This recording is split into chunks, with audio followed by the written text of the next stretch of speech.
कभी कभी ऐसा होता है ना कि हमारा कोई अपना बहुत दूर है, किसी मुश्किल में है, और हम यहाँ बस बेबस महसूस करते हैं।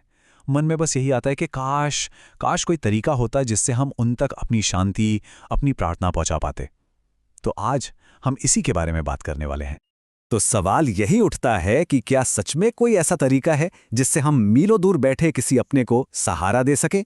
चलिए आज इसी सवाल का जवाब ढूंढते हैं और एक बहुत ही सुरक्षित और सरल तरीके को समझते हैं। तो चलिए इस विधि को समझना शुरू करते हैं। देखिए, हम जिस तरीके की बात करने जा रहे हैं वो पूरी तरह से सुरक्षित है। इसमें डरने वाली कोई बात नहीं है, कोई जटिल तंत्र मंत्र नहीं है, और ये मेडिकल इलाज के साथ चलने वाली एक सहयोगी प्रक्रिया है। अब सबसे पहले और सबसे ज़रूरी बात को बिल्कुल साफ कर लेते हैं। ये विधि किसी भी हाल में डॉक्टर के इलाज का विकल्प नहीं है। डॉक्टर की देखभाल हमेशा हमेशा सबसे ऊपर है। ये तरीका तो बस एक सहायक उपकरण जैसा है, एक हेल्पिंग हैंड है जो उन्हें मानसिक शांति और सहारा देने के लिए है। चलिए अब सीधे इस विधि के स्टेप्स पर आते हैं। पहला कदम है तैयारी, मतलब खुद को शांत और केंद्रित करना। ये बहुत ही आसान है और इसमें मुश्किल से 1 मिनट का समय लगता है। आपको बस इतना करना है, किसी शांत जगह पर बैठ जाइए, फोन को साइलेंट कर दीजिए ताकि कोई डिस्टर्बेंस ना हो। एक गहरी सांस लीजिए और बस मन में ये दोहराइए कि मैं केवल शांति और सुरक्षा का एक माध्यम हूं। बस इतनी सी तैयारी करनी है। अब आता है पहला एक्शन स्टेप। अपनी हथेलियों को करीब 10 सेकंड के लिए आपस में रगड़िए। फिर उन्हें अपने सामने ऐसे रखिए जैसे आपने कोई छोटी सी गेंद पकड़ी हो। अब आंखें बंद करके उस व्यक्ति की कल्पना कीजिए, लेकिन ध्यान रहे उन्हें शांत और आराम करते हुए देखना है, और मन में सिर्फ एक बार कहना है, शांति, स्थिरता, सुरक्षा।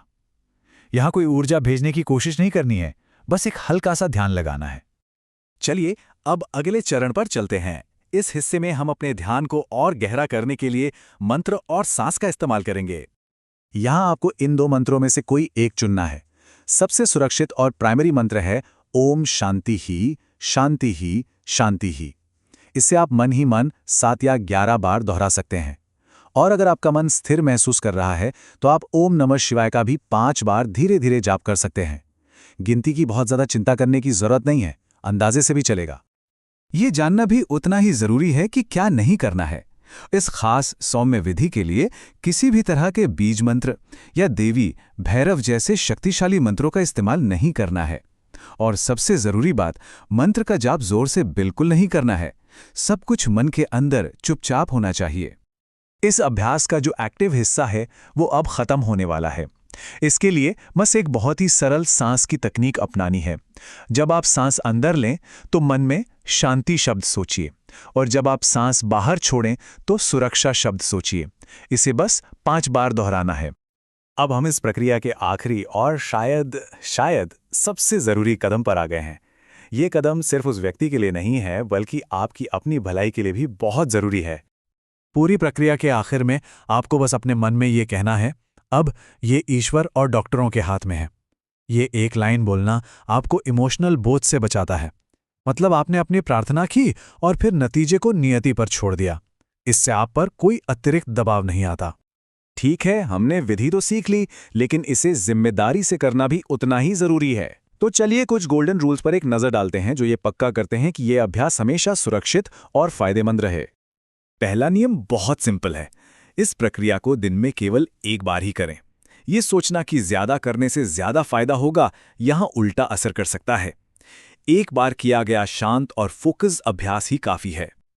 और ये बहुत ही ज्यादा महत्वपूर्ण है, कभी भी ये कल्पना ना करें कि आप कोई नकारात्मकता निकाल रहे हैं। किसी भी डरावने सीन या सिचुएशन के बारे में मत सोचिए। प्रक्रिया के बाद लगातार जाप, रोना या चिंता में मत डूब जाइए, और दूसरों से बात करके डर बिल्कुल न फैलाएं। आपका लक्ष्य शांति भेजना है, चिंता बढ़ाना नहीं। तो इस पूरी विधि का सार क्या है, इसका एसेंस क्या है?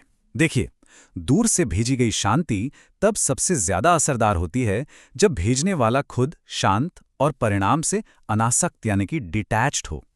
और अंत में याद रखने वाली सबसे बड़ी बात यही है कि आपका खुद का शांत रहना, आपकी अपनी मन की शांति ही उनके लिए सबसे बड़ी हीलिंग है जो आप दूर से भेज सकते हैं।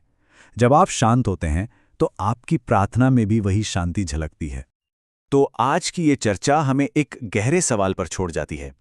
किसी और की मदद करने के अलावा अगर हम अपने जीवन की दूसरी चुनौतियों में भी शांत और डिटैच्ड रहने का अभ्यास करें, तो इससे हमें व्यक्तिगत रूप से क्या फायदे हो सकते हैं, इस पर सोचिएगा जरूर।